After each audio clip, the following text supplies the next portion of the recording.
Hi, good morning. இன்னைக்கு காலையில் 6 மணிக்கு தான் எழுந்தேன். எழுந்து வெளியில் வந்து பார்த்தா சரியான பனி. எழுந்து வேலை செய்யவே முடியல, சோம்பேத்தமாகவே இருந்தது. அப்புறமா கொஞ்ச நேரம் கழித்து சாப்பாடு செய்யணும்னு எல்லாத்தையும் எடுத்துகிட்டு வந்து வச்சு ரெடி பண்ணிகிட்டு இருந்தேன். இன்றைக்கி சாப்பாடு, சாம்பார், பீட்ரூட் இதெல்லாம் செய்யலான்னு பார்க்குறேன். சாம்பாருக்கு வெங்காயம், தக்காளி, பச்சை மிளகா, பூண்டு இதெல்லாம் அப்படியே கட் பண்ணி எல்லாத்தையும் எடுத்து வச்சுட்ருந்தேன். ஒரு பக்கம் அப்படியே பருப்பை வந்து அலசிட்டேன். ஒரு 5 நிமிஷம் ஊற வச்சுருக்கிறேன். ஊறுனா ஒரு 2 விசில்லே டக்குன்னு வெந்துடும்ல, அதனால் அதை அப்படியே ஊற வச்சுருந்தேன்.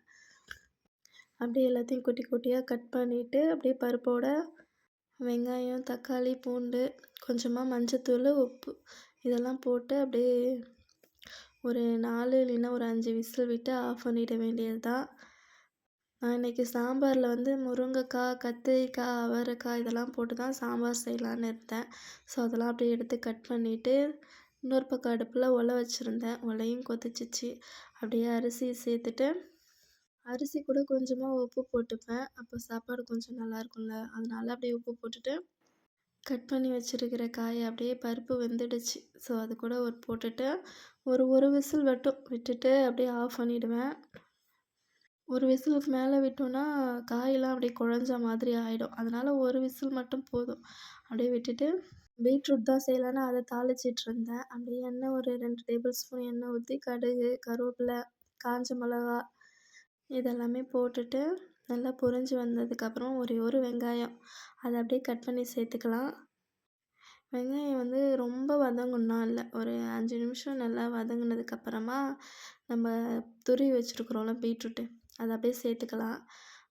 நான் இன்றைக்கி 2 பீட்ரூட் எடுத்துருக்கிறேன். அதை நல்லா அப்படியே துருவிட்டு அப்படியே எண்ணெயிலே கொஞ்சம் நேரம் அப்படியே பெரட்டி விட்டுட்டு அதுக்கப்புறமா குழம்பு மிளகாத்தூள், மஞ்சத்தூள், உப்பு இதுவே போதும். அதுக்கு மேலாம் தேவையில்ல மசாலாலாம்.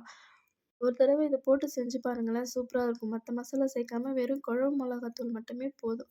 கொஞ்சமாக மஞ்சத்தூள், உப்பு அவ்வளோதான். இது மட்டும் நல்லா போட்டுட்டு ஒரு 1/2 கிளாஸ் அளவு தண்ணி சேர்த்து மூடி போட்டு வேக விட்டுட்டு அவ்வளோதான். இந்த பக்கம் வந்து பீட்ரூட்டும் ரெடி ஆகிடுச்சு.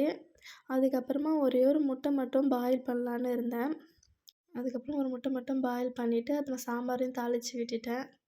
எண்ணெய் ஊற்றி கடுகு போட்டுட்டு வேக வச்சுருந்தோம்ல காய், பருப்பு எல்லாத்தையும் அப்படியே ஒன்றா சேர்த்துட்டு குழம்பு மிளகாத்தூள், உப்பு, மஞ்சத்தூள் அவ்வளோதான். காய் நல்லா புளி கரைச்சிட்டு கொத்தமல்லி தூவிட்டு சர்வ் பண்ண வேண்டியது தான். அப்படியே தோசையோட 2 தோசை மட்டும் ஊற்றி அவர்கிட்ட எடுத்துகிட்டு போய் கொடுத்துட்டேன்.